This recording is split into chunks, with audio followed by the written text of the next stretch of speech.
अपनी खुली आंखों से सिद्धियों का प्रत्यक्ष चमत्कार देखिए, पहले इस वीडियो में और फिर रायपुर में। एक और रहस्य की बात, आपके साथ जब ये मुकदमा हुआ जी तब या तो आप किसी फौजी के मकान में रहने लगी, मिलिट्री वाले के मकान में जिसके पास गन हो, दरवान हो, पुलिस वाला हो, ऐसे व्यक्ति के मकान में आप रहने लगी, या ऐसे व्यक्ति का आना जाना आपके घर में होने लगा, या आप लोग उनके यहाँ जाने आने लगे कहीं ना कहीं, या फौजी परिवार में शादी हो गई, या उस परिवार में कोई फौजी हुआ, या उसी समय आपके परिवार में कोई फौजी बन गया या पुलिस वाला बन गया, क्या बात है बताएं। जी, ये जो मेरे पति थे उनके बुआ के हस्बैंड वो पुलिस में बड़ी पोस्ट में हैं और उनके यहाँ मेरा आना जाना था, भोपाल में रहते हैं वो। क्या बात है। तो ये आपकी कुंडली बताती है, इसलिए आपका ये विवाद।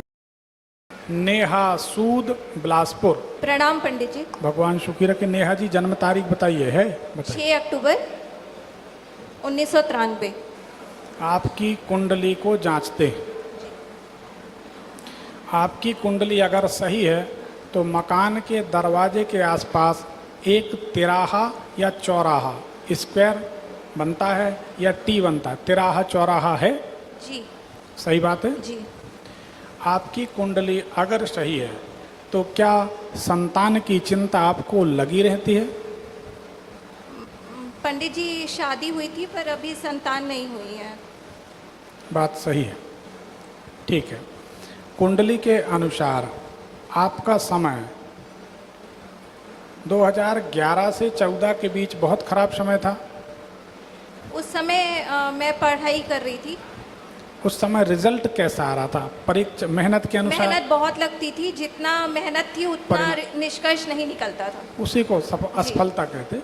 एक विद्यार्थी के लिए यही हो सकता है और कुछ नहीं। पिछले 2 साल से जी अपनी जिंदगी को व्यवस्थित करने के लिए जी आप युद्ध स्तर पर संघर्ष कर रही हैं, सही है कि गलत? जी जी सही बिल्कुल बात है। सही।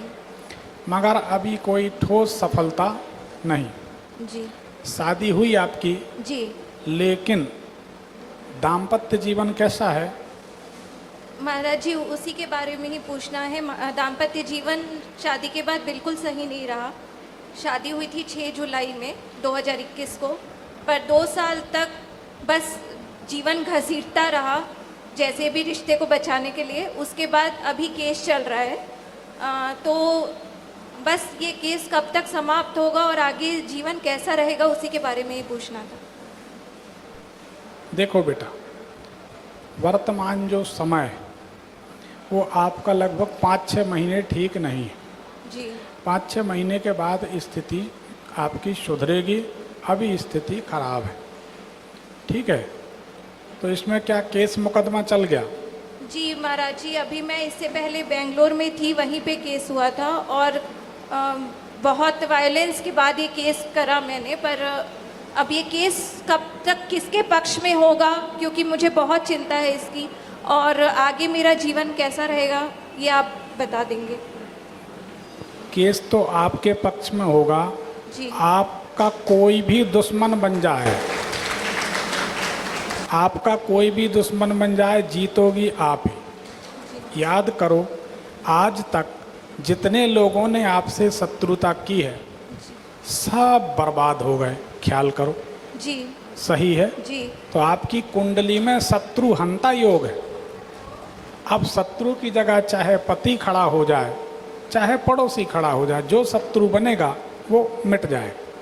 ये आपकी कुंडली बताती। एक और रहस्य की बात, आपके साथ जब ये मुकदमा हुआ जी तब या तो आप किसी फौजी के मकान में रहने लगी, मिलिट्री वाले के मकान में जिसके पास गन हो, दरवान हो, पुलिस वाला हो, ऐसे व्यक्ति के मकान में आप रहने लगी, या ऐसे व्यक्ति का आना जाना आपके घर में होने लगा, या आप लोग उनके यहाँ जाने आने लगे कहीं ना कहीं, या फौजी परिवार में शादी हो गई, या उस परिवार में कोई फौजी हुआ, या उसी समय आपके परिवार में कोई फौजी बन गया या पुलिस वाला बन गया, क्या बात है बताएं।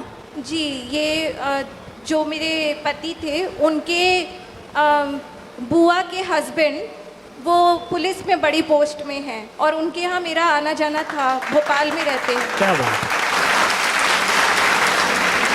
तो ये आपकी कुंडली बताती है, इसलिए आपका ये विवाद। आगे ध्यान रखना, जी कभी भी कोशिश करना पुलिस वालों से, मिलिट्री वालों से, ठीक है ना, कोई गनमैन है, दरवान है, उनसे ना तो शादी करना है, ना उनके घर में शादी करना। अगर आप मैं गारंटी लेता हूँ, अगर आपके दादाजी फौज में होते तो दादाजी की आप पोती हुई, जी तो आप दादाजी की पोती जब जन्म लेती, उसी दिन से आप लगभग 8-9 दिन बाद आप बीमार हो जाती, फिर पूरी जिंदगी बीमार रहती। बीमारी पता नहीं चलती। कई लोगों ने देखा होगा कि बीमारी का पता नहीं चलता, लेकिन हमेशा बीमार रहते हैं, दवाइयाँ लगी रहती हैं, उपचार नहीं होता। ऐसा बहुत लोगों ने अनुभव किया होगा। रिपोर्ट नॉर्मल आती है, बीमार है। ये वही कुंडली का दोष है। तो आपको सदैव फौजी, पुलिस वाले, इनसे नमस्कार करके ही रहना है, दूर रहना। ये आपके साथ फिर मुकदमा हो जाए, फिर मुकदमा हो जाए, ठीक है, इसका ख्याल रखना। मुकदमा आप जीतेंगे, आप चिंता ना करें। जी और कोई सवाल? जी, ये कब तक समाप्त होगा केस? अभी टाइम जल्दी नहीं होगा। कम से कम आप इसको 6 महीने तो मान लो, जी। उसके बाद रास्ता नहीं। और महाराज जी, पहले ये सब जो कुछ हुआ उसका कोई कारण था, और आगे जीवन में कैसा दाम्पत्य जीवन रहेगा ये पूछना था। हम तो ज्योतिषी हैं, जी। सभी लोग यहाँ पढ़े लिखे हैं। आप सभी मानते हैं कि कार्य और कारण के सिद्धांत पर तो पूरी सृष्टि टिकी हुई है, हम और आप नहीं। कार्य और कारण का सिद्धांत तो सभी पढ़े लिखे लोग जानते हैं, विज्ञान मानता है। तो बिना कारण के तो कोई काम होता नहीं। एक झोली में फूल भरे हैं, एक झोली में कांटे, कोई कारण होगा। बिना कारण कुछ नहीं होता। कोई ना कोई दोष तो है। अब वो दोष क्या है? पिछले जन्म में गंगा किनारे तुम्हारा जन्म था। अब वो फिर बड़ी कहानी निकल आएगी पिछले जन्म की। पता नहीं लोग मानते हैं कि नहीं मानते। जो नहीं मानते वह है कर्म विपाक सिद्धांत को पढ़ें। कर्म विपाक सिद्धांत, कर्म विपाक संहिता को पढ़ें तो पता चलेगा कि पिछले जन्मों के कर्म का क्या फल भुगतना पड़ता है। तो वो पिछले जन्मों का कर्म का फल था, ठीक हो जाएगा। दोबारा जब शादी करें जी तो आप एक बार जरूर हमसे मिलें, फिर शादी करें, जिसमें दोबारा फिर वहीं खड़े ना हो जाएं जहां से चले। जी पहले इस मामले को निपट जाने दें। आपको संतोषजनक लगे तो फिर आप मिल लेना। हमारी बात गलत लगे, संतोष न लगे तो राधे राधे, एक पर्ची निकाल दें। ठीक, प्रणाम महाराज जी, भगवान धन्यवाद शुक्र। बहुत बहुत।